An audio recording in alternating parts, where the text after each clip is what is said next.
Well, good morning, FFA. I am so excited to be here, and they just told me that I have a full house, so I am even more excited. So actually, what I need to start with is 6 volunteers. So if my 6 volunteers could come up here.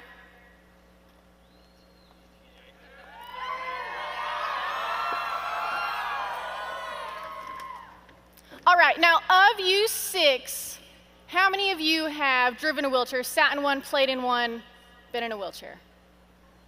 Well, my heavens, all right, all of you but one. Well, you're the winner of today. So I just need you to come and stand right here. All right, if I can get you 2 girls, if you can just, actually I want you to come right here and stand on either side of me. One of you right here, one of you right here. Come a little bit closer. Come a little bit closer. A little bit closer. Yep, you too. All right, you 2 can't move. Fire alarm goes off in this building. You 2 are staying right here. Perfect. Okay, I'm gonna have you 2 gentlemen just hold this board still. So whether you wanna put a foot on it, a foot on either side of it, I'm all right with either as long as that board doesn't move. Sound good? Okay, tell me your name. Mason. Now what Mason's going to do is this obstacle course in my wheelchair. So let me jump. My wheelchair's name is Arrow. Now if you will take my wheelchair, this is what you need to do. You need to go backwards through these 2 girls without running their feet over. Weave through these cones, jump that board, and once you've done all of that completely stellar, I just need you to wheelie in a circle. Okay. Got it? Yeah. Last but not least, I need you to do this in in 60 seconds or less. Got it? Yeah. Okay. Here you go.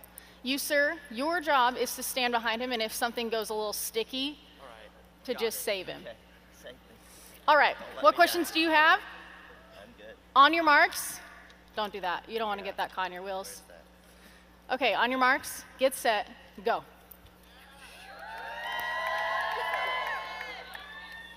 If you run their feet over, it's all right. Don't kill me. I'm sorry. I am sorry. Give Mason a round of applause. We are through the first obstacle. All right, secondly, just don't tip those cones over. Round of applause. We are through the second obstacle. Okay, wait a minute. I just need everyone in here to know I am not responsible for any injury or death that could occur during this obstacle.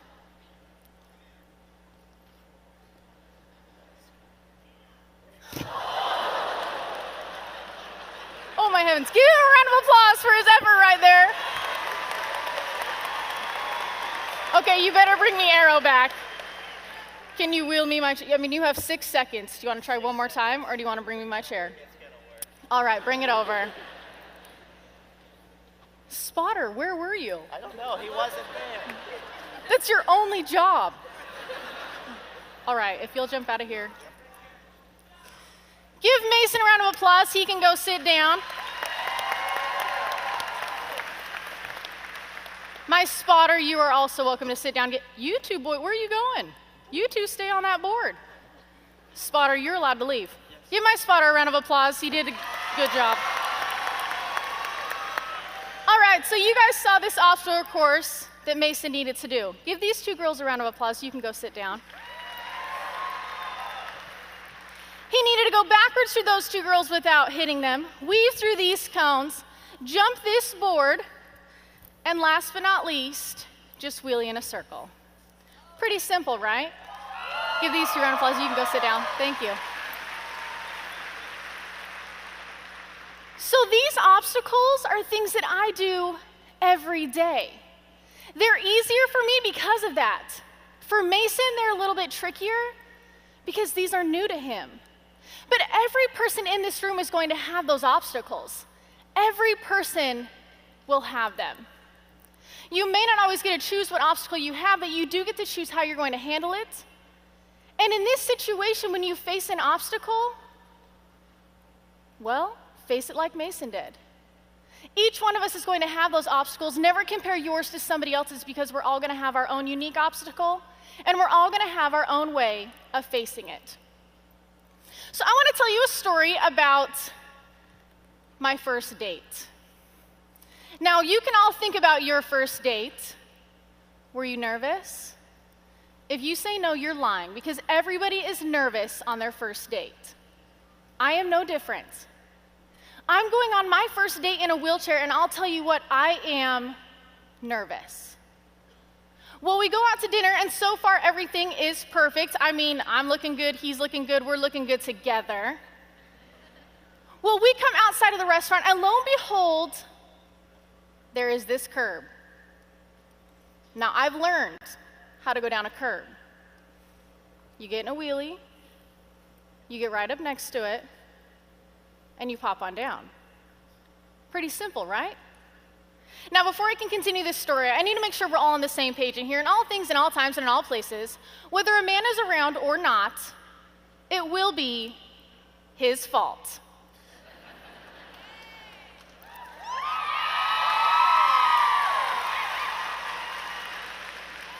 This situation is no different.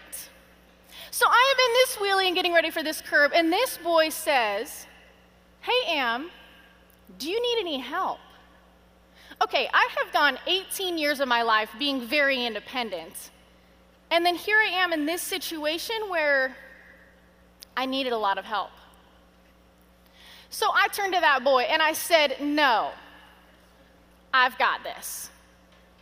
But of course, he distracted me, so one wheel went down before the other on this curb. When that happens in a wheelchair, you flip over. So yes, here I am, flipped over in this parking lot thinking, oh my gosh, my nightmare just came true. This boy looks at me and says, "Do you need any help now?" I said, "Yes, I'm gonna need your help to get back up." So he comes in front of me and puts out his hand. I said, that's not gonna work. And I don't blame him. Okay, his date just flipped over in her wheelchair. What are you gonna do in this situation? Are you gonna laugh at her? Are you gonna cry with her? Are you just gonna turn around and pretend like you didn't see her? Because he is not sure how to handle this. So I said, okay, I call it a princess carry. You're gonna need to put one arm underneath my knees, one arm behind my back, and pick me up. He was a bull rider. I gave him the benefit of the doubt in this moment. So he comes over, one arm underneath my knees, one arm behind my back, and picks me up. We both look back down at my wheelchair, still flipped over. His solution at this point is to kick at my wheelchair. So he is kicking at it. Well, he finally gets it up. The brakes weren't on. So it starts rolling across this parking lot. Oh yeah, just picture this with me. Boy carrying girl chasing wheelchair across the parking lot. Yep, this is what is happening on my first date. I'll tell you what, I am freaking out. Well, we finally get my wheelchair caught. He gets me down in my chair. And only then does this couple walk out of the restaurant. So I had that moment where this is now going to be funny for me. So I looked at that couple. I looked at that boy. I turned back to that couple and said, "Can you believe this kid? He just dumped me out of my wheelchair." Oh, he was petrified. But this was an experience where I was literally knocked down. I was literally laying on my back in this parking lot. I needed the help, but I was able to get back up. There's going to be experiences in all your lives where you are that person that is knocked down. You are that person laying on your back. It's okay to get that help. It's what we're here for. We're here to help each other grow, succeed, become better people, not only as FFA members, but in our own lives. It's okay to ask for it. And in any situation, always be willing to offer, because even if you have offered the last 10 times and been told no, offer that 11th. Because maybe that 11th time is the time when that person truly needs it. Now, I want to tell you about 2009. 2009 was the greatest year of my life. 2009, I was serving as Utah State FFA president. This was a leadership position I had wanted through all of high school. Finally, the year after I graduated, I was able to run. Not only was I elected, but I was elected as the Utah State FFA president for 2009. During that year of office, I traveled around to different high schools and realized how much I love to teach.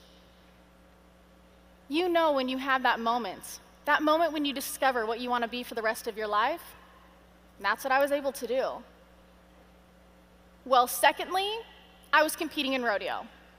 So I have been riding horses since I was 3 years old. I've been competing in rodeo since I was 7. I mean, I can tell you it's not what I do, it's a part of who I am. Well, in 2009, I made it to the National Little Britches finals as well as the high school finals. And when I came home from that National Little Britches, I came home with everything in this picture. 2 saddles, 11 buckles, and a finals and world all-around title. Thank you. Only one person can leave the world all-around cowgirl, and that year it was me. So I'm telling you, I'm on top of the world. I mean, icing on the cake, I graduated high school with a 4.0, which was a goal I'd always had. Not only applied to colleges and was accepted, but was offered scholarships. Well, let me tell you, I was offered a job in Denver, Colorado at the stock show, and I was going down there to work for 2.5 weeks. I leave Logan, Utah at about 4:30 in the morning to start my drive. I stop in Rollins, Wyoming at a gas station.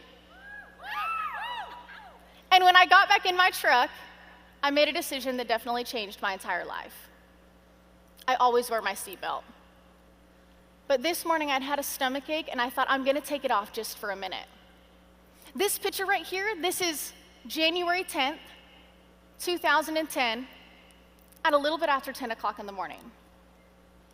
As I got back in my truck, I didn't put it on, and less than 10 miles down the road, I'm going through St. Clair, Wyoming.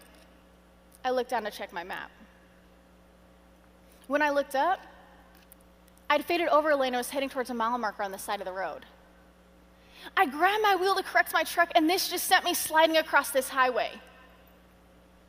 I thought, if I can keep my truck from rolling, I'll be okay. So I grabbed my wheel with both hands, and I'm bringing my truck back straight, and there was a moment where I thought, okay, I've got this. Right then, my back right tire caught the dirt on the side of this highway and pulled me completely sideways. So at 75 miles an hour, my truck is picking up off the ground to start rolling. At 18 years old inside of it, I'm thinking this is it. I'm gonna die right here, and there's absolutely nothing I can do about it. I closed my eyes and I could hear the banging and crashing going on around my head. I felt myself pick up and leave through my window. At 70 miles an hour, I hit this on the side of the freeway. I hit it across my stomach, folded around it, broke it off, and carried it another 20 feet with the fence. When I opened up my eyes, I saw my truck. I thought, I'm so glad I'm not in there. If I had been in there, maybe I wouldn't be here.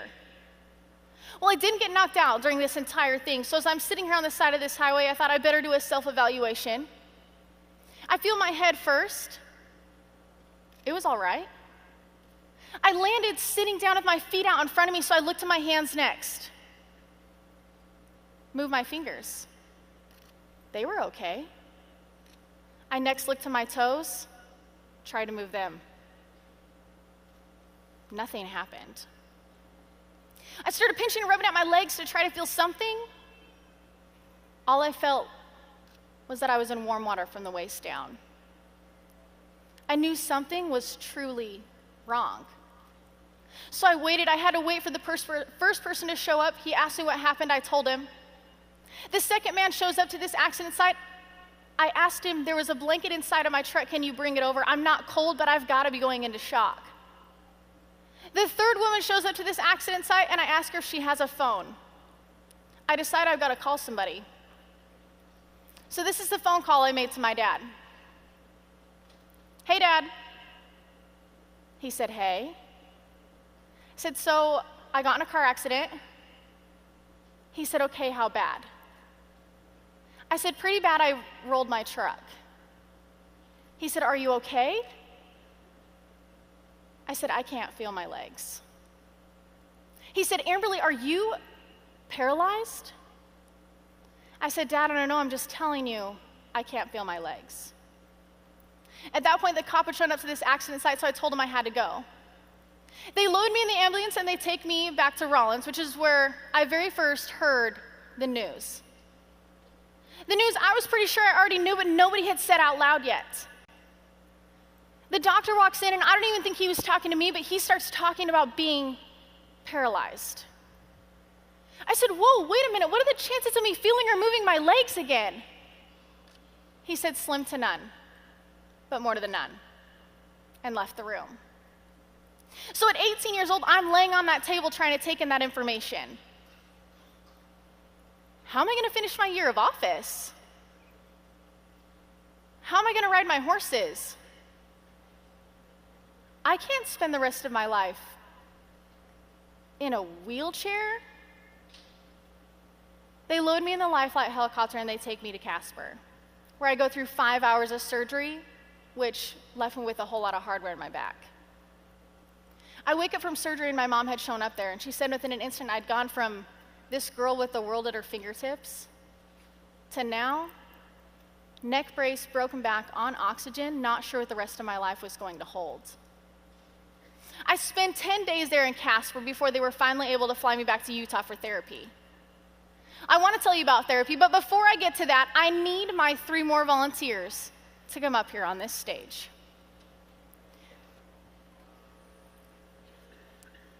Now, in this bag, I have 3 different items.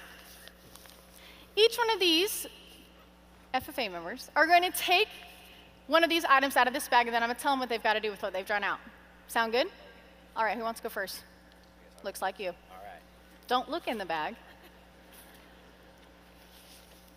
Grab anything? Yeah. Perfect. Show everybody what you got. A beautiful pink leopard scarf. I'm just going to need you to put that on and give us your best model walk and pose on the front of this stage. Put a scarf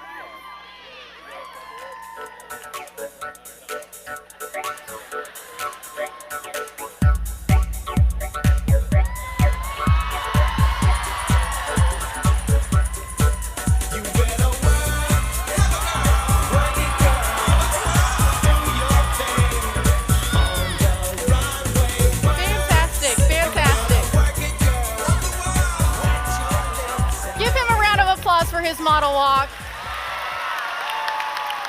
All right, you're next. Don't look in the bag.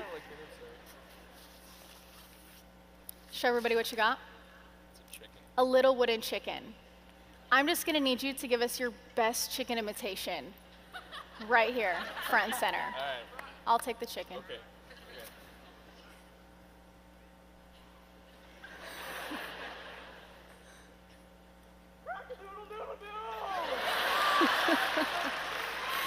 Round of applause for his chicken.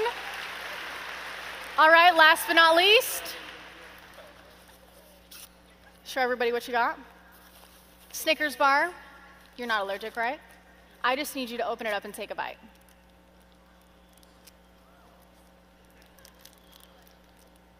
Give her a round of applause for her great work. You 3 can go sit down. Thank you. You 3, you can go sit down. All right, so in this bag, there were 3 different items. In this bag, there were 3 different obstacles. This bag is a little bit like life. We all have to draw out of this bag of life for our next obstacle. We may not always get to choose what we draw out, but we do get to choose how we're going to handle it. So I'm going to tell you what, I feel like I have drawn out the biggest obstacle of my life, and I now have to decide how I'm going to handle it. So my very first day of therapy, my nurse walks into my room and she says, Amberley, we need to set some goals. I told her, easy. Walk, ride, rodeo. I said, that's all I care about. She gave me the look like, girl, you have no idea how hard this is about to be. She was right. I had to set smaller goals like being able to move myself from my chair to a bed. or to be able to wheelie, or even to get dressed in the morning. Everything was hard. But I was to set those smaller goals so I could get to my bigger ones. So guys, what was my first one? Oh, let's get that one more time. What was my first one? Walking. Now, I may not have left the hospital walking like I planned on, but when I left, I got leg braces and was able to stand on those leg braces. Maybe not ideal, maybe not perfect, but for me, it was enough to check it off the list. Now, I want to tell you an experience that I had. About 2 years after my accident, I was invited to Cheyenne, Wyoming for the daddy of them all. Any of you heard of this rodeo? So this is a pretty big rodeo in Cheyenne, and I'm invited to go down there for a charity event, so I tell them, okay, well, this is my first time driving on that same road I wrecked on. Well, this time around, I have my mom with me, and she wants me to walk her through the steps of that morning, so I'm telling her, this is the last place I ate. This is the last place I filled up. This is Rollins. This is the last place I was walking. And this span of fence, well, this is where my life completely changed. So, of course, this is pretty tough on both of us. About 20 minutes later, we stop at a gas station, and I wheel into that gas station, and hanging on the wall is this quote. Attitude is a little thing that makes a big difference. It was in that moment I realized that maybe I don't have control over this whole situation. Maybe I don't get to make every decision each morning. Maybe you all won't have control over every situation in your life. But when you wake up in the morning, you get to decide your attitude. And if that's going to be the only decision you get to make in that day, well, you might as well make it a good one. So now I want to get to my second goal. I need your help again. What was my second goal? Riding. I told myself if I got back on my horse, that would be the one thing that would never change. I'm going to tell you what, that very first day I sat on that saddle, that day was harder for me than the day they told me I would never walk again. It was in that moment that I realized every part of my life was different. So I went through the modifications. I got a seatbelt on my saddle. I have Velcro straps around my legs. My feet are rubber banded in. I have a nylon strap across my left hip, and I sit on a seat of air like my wheelchair seat. All of these pieces are to hold me center, balanced, and protected in this saddle. Well, I rode through that summer, but I had an experience where I was kind of frustrated. I'll tell you, the first time I got on was 4 months after. So I rode through that whole summer, but this experience I had made me pretty frustrated. So frustrated that I told my mom, sell my horses. They are way too athletic for me to ride them. Well, I go to college that fall, and I want to tell you an experience that I had while I was at college that changed my perspective. So I have a question for all of you in here. How many of you in here have ever shot a gun? Okay, we're at an FFA convention. I probably should have expected that. Well, I was a little behind the curve, I'll admit. First time I shot a gun was when I was like 16, and the biggest thing I'd ever shot was a .22. Well, in that fall, after my accident, I was invited to go down to Monticello, Utah to go hunt. Well, let me tell you about hunting. The very first day of hunting, we pull up to this big alfalfa field. I can shoot from within a truck legally. And then there was this big alfalfa field that these deer would drop into. First night we're there, it's about 5:30, and these deer start dropping into this field. I mean, a doe, a spike, a 2-point, 3-point, everything by 6 o'clock. I'm going to tell you what, there was that really nice 3 points. This is my first time hunting. I'm thinking I'm going to take him home. Well, the guide, which is that man sitting next to me, Don, says, don't shoot him, we're going to get you something better. I trust him. We go to bed that night, we wake up the next morning, and we start looking. Now, any of you in here who are hunters could maybe know this experience that I had. We look all day, and we didn't see absolutely anything. I have now learned that hunting is one of the most boring things you will do in your life. Well, I have this little bit of hope. We're going to go back to that field that night. That 3 points coming back. I don't care what anybody says. He's mine. So the next night we're there. 5:30, nothing. 6 o'clock rolls around, and the only thing in this field is one doe and one spike. Well, I am thinking I will not survive another day of this.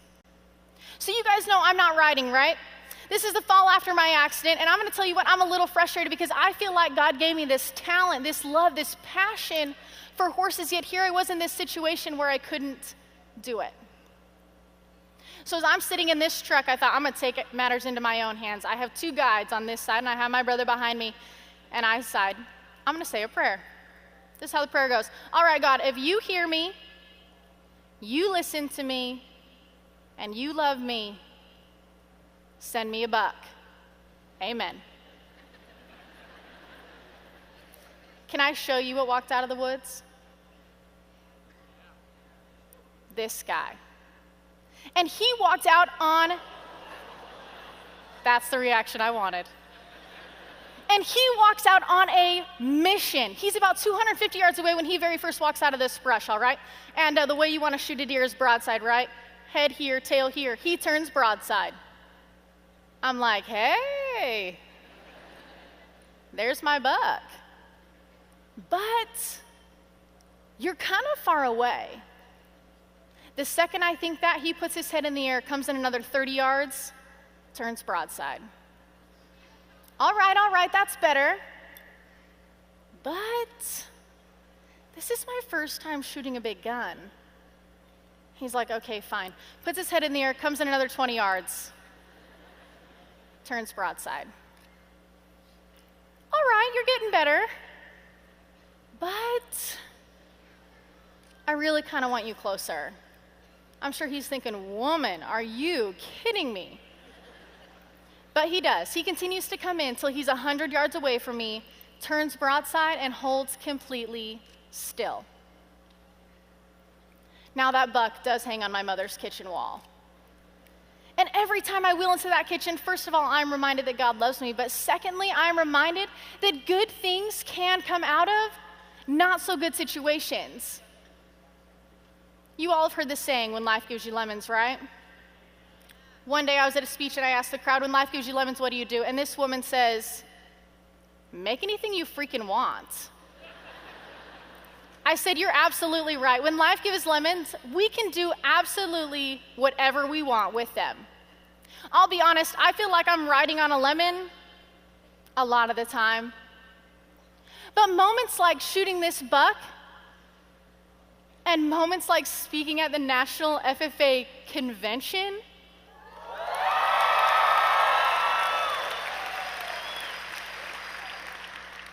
those are the sweeter moments for me. Those are the moments that you guys need to hold on to in any situation that you are in, because those sweeter moments are going to get you through the lemony times. So after this experience, I decide, all right, I'm ready to get back on. That next spring, I get back on my horse, and now that I have gotten on, I've ridden, I need to get to my last goal. Now, tell me what that was. Rodeo. One more time. What was it?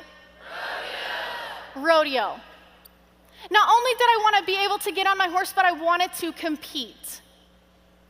I now not only barrel race, but I breakaway rope as well. I want to tell you about breakaway roping, though. So I was a little nervous to get back into breakaway roping. Any of you who rope in here understand you want to get up in your saddle, you want to be able to stand on your feet, you want to be able to get forward so you can get your tip down to rope that calf, that steer, whatever you've got. Well, I'm a little nervous now. I'm strapped into my saddle. I can't stand up. I can't get over. I can't get my tip down. So I'm going to tell you, I was one day at this rodeo, and Strand Smith was there, and I was telling Strand, I said, I don't know if you guys know Strand Smith, but I was in there with Strand, and I said, I'm nervous. I don't know if I'm going to be able to get up to rope my calves. His reply to me was pretty dang simple. Any of you know Joe Beaver? Now Joe Beaver, well, this is what he said about him. He said, Joe Beaver doesn't get his butt out of his saddle and he ropes just fine. I said, all right, I guess I'm going to be able to do it. So now I have returned to breakaway roping and barrel racing, events that I have loved my whole life. Now, I want to tell you an experience that I had that was, well, definitely life-changing. This last March, I was able to run in the rodeo called the American. Thank you. The American is the world's richest one-day rodeo. I mean, you win the American, you win $1 million. So I'm running in this arena against 11-time world champion Charmaine James. I'm running against the top 10 in the world. I mean, I'm running against some pretty stiff competition. Okay, I'm gonna have to admit I didn't win the million. But I did run 2/10 off of the reigning world champion, Fallon Taylor. Thank you. That experience was one that showed me that even though I'm in this situation, even though I'm strapped to my saddle, I can still run with the best out there. Now, with your help, I can get back to the American this next year. But I'm going to tell you an experience that I had that was above and beyond what I ever expected, like this one. Well, I do these things called Wheelchair Wednesdays every Wednesday. I don't know if any of you have heard of these Wheelchair Wednesdays. But every Wednesday, I post a video, or almost every Wednesday, of something that I do in my wheelchair, whether it's with or without my horses. I was getting asked all the time, how do you ride? How do you saddle? How do you do all the things that you do in your chair? So I decided I would start making these. Now, I made these for those who were in chairs or new to this situation to understand what they were capable of, or for those who were completely able-bodied to have a little bit of an insight of what we go through on a daily basis. Well, let me tell you about one of my favorite Wheelchair Wednesdays. So if I get as tall as I can go, reach up as high as I get, this is still not touching the top of my horse's back. Power, my barrel horse, he's pretty tall. He's 16.3 hands, nearly 17 hands. Getting lifted on and off of him was something that I just had to do. Well, one weekend I was at a rodeo, and well, the people who were going to help me off kind of forgot. So as I am lowering myself down into my wheelchair, now this is okay, I've done this before, I thought, I wonder if I could get myself back on. Now I want to show you one of my most favorite Wheelchair Wednesdays that I've ever had. This is my rope horse Wrangler. He's shorter than my barrel horse. If you guys have been following my Wheelchair Wednesdays, you know that. So at some point I'll try it on my barrel horse, but right now it's just on Wrangler. So, granted, this is only like my 4th time doing this, so we're still a little rusty, but anyway, it's still pretty cool. So in order to do it, I have to reach up on this ladder that's on my trailer, reach my saddle horn, pull myself up, and I can land on the saddle. So it's gonna work. Thank you.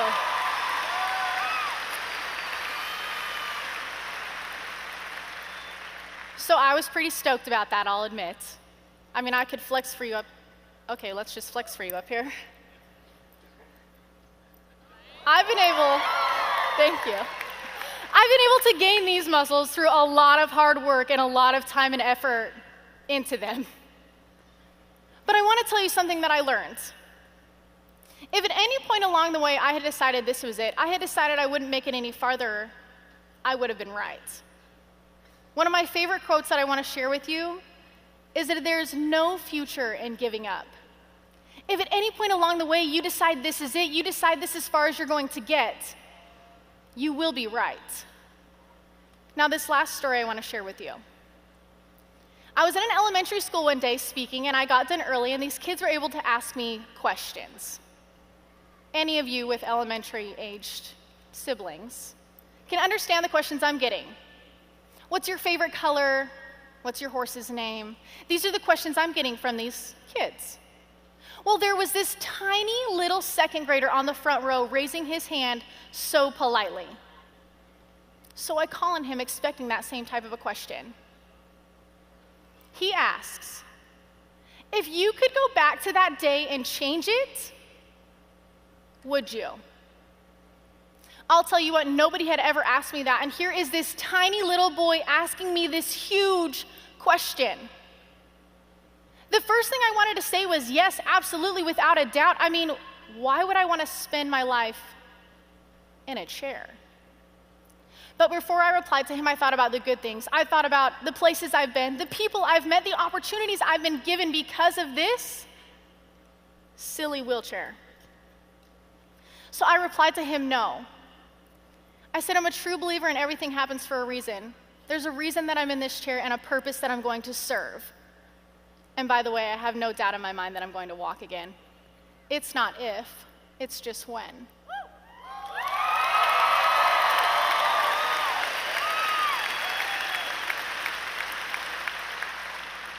But that experience was one where I really thought about how lucky and blessed I have been. We are all going to have those moments, those obstacles, those trials in our lives. Everything happens for a reason.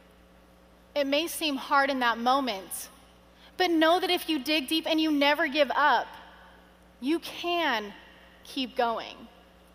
And I want to challenge each and every one of you in here. Though no matter what you face now or no matter what you face in the future, don't ever give up, not only on yourself, but on the Lord and on the support around you, because between all of those things, you're going to be able to keep going. And I want to thank you all for being a part of this FFA experience with me.